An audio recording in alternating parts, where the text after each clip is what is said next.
ሁላችንም እንደ ሙስሊም ነብዩ ሰለላሁ ዐለይሂ ወሰለም በሐዲሳቸው ሙስሊም የሆነ ሰው ሙእሚን የሆነ ሰው በአላህ መንገድ ላይ እውነትን ይዞ አላህ ቢወፍቀኝ ብሎ ከሚመኛቸው ነገሮች መሃል አንዱ በአላህ መንገድ ላይ ሸሂድ መሆን ነው። እነዚህ ወንድሞቻችን እኛ በመናውቀው በዲን መንገድ ላይ መስጊድ ውስጥ ነው የሞቱት። ሰዎች ኸምር እየጠጡ ዚና እየሰሩ ያልሆነ ቦታ ተገኝተው ወደ አኺራ ይሄዳሉ። ይሄ ሁሉ መች እንደምንሞት እንዴት እንደምንሞት ፕሮግራሙ በእኛ እጅ ስለሌለ ሁል ጊዜ እንደ ሙስሊምነት በአላህ ሱብሓነሁ ወተዓላ መንገድ ላይ እየተዋወስን እየተመካከርን መኖር ብቻ ሳይሆን ለዲናችን አለው ብለን ደግሞ አንድ ስቴፕ ከፍ ብለን ስንገኝ አላህ ሱብሓነሁ ወተዓላ ደረጃ እሱ ዘንድ ትልቅ ደረጃ ይኖረናል ኢንሻአላህ። መሰረታዊው ነገር ኡስታዝ ናስር ቅድም እንደጠቀሰው ኢትዮጵያ ውስጥ በርካታ ችግሮች አሉ። ያልተፈቱ ያልተመለሱ የኢትዮጵያውያን ሙስሊሞች በርካታ ጥያቄዎች አሉ። ይሄ ማንም ሰው ቢመጣ ሊያስተባብለው የማይችል እንደ ፀሐይ ግልጽ ያለ ጉዳይ ብዙ ነው። እነዚህን ግን አንድ ከሆንን ከተደማመጥን 60 እና 70 ሚሊዮን ያለው የኢትዮጵያ ሙስሊም እየተደማመጠ በሐሳቡ በጉልበቱ በገንዘቡ በዱዓው በሁሉም ነገር እየተደማመጠ ከሰራ ግማሹ በእኛ ትውልድ ይቀየራል። በእኛ ትውልድ መቀየር ያልቻለውን ደግሞ ወደሚቀጥለው ይተላለፋል። ይሄን ማናችሁም ጥርጣሬ ሊኖራችሁ አይገባም። ይሄንን ስናደርግ አንዳንድ ሰዎች ለምን ጠፋችሁ ለምን ዝም አላችሁ እያላችሁ የምታሙን ብዙ ሰዎች አላችሁ። ችግር የለም፣ በደንብ ሙን፣ መብታችሁ ነው፣ የዲን ጉዳይ ነው። ግን እኛም ጋር ደግሞ ሌላ እውነት አለ። ከዚህ በፊት መሪ ብለን መጅሊስ ላይ ጥያቄ ጠይቀን ታግለን ብዙ ነገር ሆነናል። አሁን ደግሞ በተቻለ መልኩ በግለሰብ ደረጃ ትግሉን መምራት ተገቢ አይደለም የሚል እምነት አለ። የሚችሉትን ያህል ለመስራት ፈቃደኛ የሆኑ ሰዎች ካሉ ከጀርባቸው ተሰልፈን ይሄን የኢትዮጵያ ሙስሊሞች መሪ ድርጅት በሁለት እግር እናቆመው። በሁለት እግር ኢንሻአላህ በሁለት እግር አልቆምም። መጅሊስ በሁለት እግር ቢቆም አይናቅም ነበር። መጅሊስ ጠንካራ ቢሆን እንደመጥ ነበር። የ60 የ70 ሚሊዮን ሙስሊሞች መሪ ደብዳቤ ጽፈው በስልክም ጭምር ሞክረው አላናግርም የሚባለው መጅሊስ ተገቢውን ቦታ ስላላገኘ ነው። ይሄን ቦታ እንዲኖር ደግሞ እያንዳንዳችን በዱዓችን በገንዘባችን በአቅማችን እየተናበብን እየተደማመጥን የኢትዮጵያን ሙስሊሞችን የሚመስል መጅሊስ እናቁም እናግዛቸው ብለን የምንችለውን ያህል ከጀርባቸው ሆነን አስተዋጽኦ እናበርክት እያልን ነው። ልክ ነው። ዝም ብሎ በፌስቡክ መጻፍ ይቻላል። ዝም ብሎ ወደ ተቃውሞ መውሰድ ይቻላል። ግን ያ ሁሉ ታግለን ያመጣነው መጅሊስ ተመልሰን በሁለት እግር እንዳይቆም እኛ ካደረግን እየተጠላለፍን ግለሰብ እነዚህ ወንድሞች እንደምታውቁት ትናንት በሰላም ከቤት ወጡ። መጨረሻ ደግሞ ምን ሆነ? ወደ አኺራ ሄዱ። ግለሰብ እንደዚህ ነው። ይነሳል፣ ይቆማል፣ ይወድቃል። ጧት ከቤት ወጥቶ መኪና ይገጨው ይሆናል። የሆነ ሙሽኪላ ይደርሰው ይሆናል። በግለሰብ ደረጃ የሚካሄድ ትግል ዘላቂ ስለማይሆን በምንችለው ያህል ከላይ እስከ ተፈራችን ያለው የመጅሊስ ጠንካራ እንዲሆን እንፈልጋለን። ለዚህ ደግሞ ተቋም ስርዓት ይዞ ባለቤት ይዞ 60 እና 70 ሚሊዮን ሙስሊምን ከጀርባ አሰልፎ መሄድ ከቻለ ወላሂ ብዙ ምን ሰራው ተአምር አለ። ሸቴና አይደለም። ኢንሻአላህ ብዙ መስራት የሚችል አቅም አለን። ብዙ መስራት የሚችል ጉልበት አለን። ብዙ መስራት የሚፈልግ ለዲኑ የሚቆጭ ውስጡ የሚቃጠል እናንተን የመሰሉ ብዙ ሚሊዮኖች አሉ። እነዚህን ሁሉን አንድ ሆነን ከሄድን የምንሰራቸው ብዙ ስራዎች አሉ።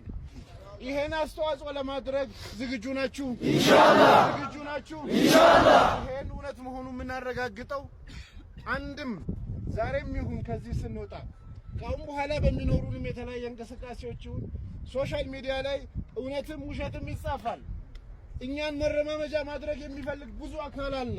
እኛ የምንታገለው ለሀገራችን ለዲናችን እንጂ ለሌሎች መረማመጃ ለመሆን አይደለም። በራሳችን መንገድ ለዲናችን ለሀገራችን ለህዝባችን ለመታገል እንኳን ገንዘባችን አይደለም ህይወታችንን ለመስጠት ዝግጁ ነን ኢንሻአላህ። ነገር ግን ይሄን ሁሉ እንደምናረጋው የተለያዩ አካላት የኛን ትግል ጠልፈው ለራሳቸው አሳክተው የሚፈልጉት ብዙ ነገር አለ ከሆነ እኛ እንኳን ለራሳችን አይደለም ለሀገርም ማትረፍ የምንችል ሰዎች ነን። በዚህ ደረጃ እንናበብ፣ በዚህ ደረጃ እንበርታ፣ በዚህ ደረጃ ጉድለታችን እንመልከት፣ በዚህ ደረጃ የምንፈልገው መጅሊስ በሁለት እግር እንዲቆም ምን አስተዋጽኦ እያበረከትን ነው እያልን ራሳችንን ብዙ የተለፋበት ስራ በአንድ ፌስቡክ ፖስት ሰዎች ሐሳብ ይለውጣሉ። ያለንበት ዘመን ብዙ የሚዲያ ተጽዕኖ አለ። ይሄንን በመረዳት ወንድሞቻችን በዲን መንገድ በመሞታቸው አናዝንም። ነገር ግን ደግሞ በተመሳሳዩ ጊዜ ደግሞ የበለጠ ሰው እንዳይሞትብን የበለጠ ሰው እንዳይጎድልብን የትኛው መንገድ ይሻላል በሚል እንድንሄድ የእያንዳንዳችሁን ትዕግስት የእያንዳንዳችሁን አስተዋጽኦ የእያንዳንዳችሁን መናበብ የሁላችንን ጥረት እንደሚፈልግ በማወቅ የቤት ስራችን የትግል መንገዱ ሰልፍ መውጣት ብቻ አይደለም። ሰልፍ አስፈላጊ ከሆነ እስከ ዛሬ ወጥተናል፣ ካሁን በኋላም እንወጣለን ኢንሻአላህ። ምንም አይደለም፣ ይሄ የተለየ ነገር አይደለም። ነገር ግን ስንወጣ በመሪ ድርጅታችን ተማክረን ተያይዘን መስጊድን ብቻ አይደለም አስፈላጊ ከሆነ መውጣት ያለበት ቦታ ሁሉ ሊወጣ ይችላል። ግን ትልቁ ጉዳያችን ትግልን ሰልፍ ብቻ አድርገን አንውሰደው። ትግል ሰልፍ ብቻ አይደለም፣ የትግል አይነቱ ብዙ ነው። አንድ ምሳሌ ልስጣችሁ። አንድ ምሳሌ ከሰሃቦች ነቢያችን ሰለላሁ ዐለይሂ ወሰለም እንደምታውቁት 3 ጎሳዎች በጋራ ሆነው እስልምናን ሊያጠፉ ተነሱ። ማን? ቁረይሾች 1፣ ቀጠፋን የሚባል ጎሳ 2፣ እንደገና በኒ ቁረይዛ የሚባሉ አይሁዶች 3 ሆነው እስልምና መዲና ላይ በዛን ሰዓት የሙስሊሞች መንደር 2 ኪሎ ሜትር ስኩዌር ናት ኤሪያዋ። ዛሬ ሄድን ቦታውን ስናየው የነበረው እነዚህን እናጥፋ ብለው 10,000 ጦር ይዘው መጡ። ነቢያችን ሰለላሁ ዐለይሂ ወሰለም ሰሃቦችን አሰልፈው ለዲናቸው ሊታገሉ መዲናን ሊመክቱ በቆሙበት ሰዓት ምሽግ ይቆፍራል፣ ግማሹ የተለያየ ስራ ይሰራል። የአላህ ነገር ደግሞ ዲኑን መነሰር ሲፈልግ ከካፊር መሃል ሰው ያመጣል። ከካፊሮች እስልምና ሊያጠፉ ከቆሙት መሃል ኑአይም ኢብኑ መስዑድ የሚባል ሰሃቢ እስልምናን አጠፋለሁ ብለው መዲናን ከከበቡት ከቀጠፋን ጎሳ መሃል ቁጭ ብሎ ተፈክር ያደርጋል። መሳሪያውን ይዟል። ሊያጠፋ የመጣው ሙስሊሞችና እስላምን ነው። ነገር ግን ለምንድነው ይሄ ሁላችን ግን 10,000 ጦር ይዘን ሙስሊሞችን ለማጥፋት የመጣ ነው ብሎ ተፈክር ማድረግ ጀመረ? ምን አደረጉን እነዚህ ሰዎች? ምንድነው የበደሉን እነዚህ ሰዎች ብሎ ማሰብ ቀጠለ። እያሰበ እየሄደ ያለ መጨረሻ ላይ የኛ ዲንና የነሱ ዲን እንዴት ነው ብሎ ዲኑን ማነጻጸር ውስጥ ገባ። እያነጻጸረ ሲሄድ እንደውም ሀቅ ያለው ሙስሊሞች ጋር ነው ብሎ ወሰነ። በዛው ምሽት ማለት ነው እስልምና ሊያጠፋ የሄደ ሰው ተደብቆ ሾልኮ ነቢ ሰለላሁ ዐለይሂ ወሰለም ዘመቶ ሸሃዳ ያዘ።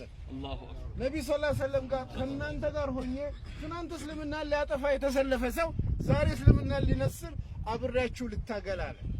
ነቢ ሰለላሁ ዐለይሂ ወሰለም ምን አለ? ኢነማ አንተ ረጁሉን ዋሂድ አለ። እስልምና ሊያጠፋ የመጣ 10,000 ጦር ነው።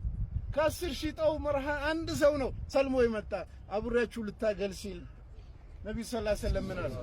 ከቻልክ አሉት። ተመልከቱ፣ እዚህ ከቻልክ እስልምና ሊያጠፉ የመጡ እነዚህ 10,000 ሰዎች ከቻልክ አንድነታቸውን በጣጥስልናል። ምን ትግል ሰጡት? ዲኑን ሊያጠፋ የመጣውን ኃይል አንድነቱን በጣጥስ ብለው ሐሳብ ሰጡት። እሺ ብሎ ተቀብሎ ወዴት ሄደ? ወደ ጎሳው በምሽት ሾልኮ ሄደ። አሁን ምን ተፈኩር ማድረግ አለ? ነቢ ሰለላሁ ዐለይሂ ወሰለም ናታገል ከኛ ጋር መሳሪያ ይዘህ አላሉትም። ሌላ ሚሽን ሰጡት። ምንድነው ሚሽኑ? ዲኑን ሊያጠፋ የመጣውን ኃይል አንድ ሆኖ ሊያጠፋን የመጣውን ኃይል ከፋፍል ነው። እሺ ብሏቸው ሄደ። ያስባል ምን ብዬ ልከፋፍላቸው? እነዚህ እሱም የነሱ ወገን ነበር ትናንት፣ ዛሬ ግን ሰልመዋል። መጨረሻ ላይ ምን ሐሳብ መጣለት? ምን ብሎ የሚዋጉት አካል መዲናን ለማጥቃት የመጡት አንድ አይሁዶቹ በኒ ቁረይዛ፣ ሁለተኛ ቀጠፋን፣ ሶስተኛ ቁረይሾች ናቸው።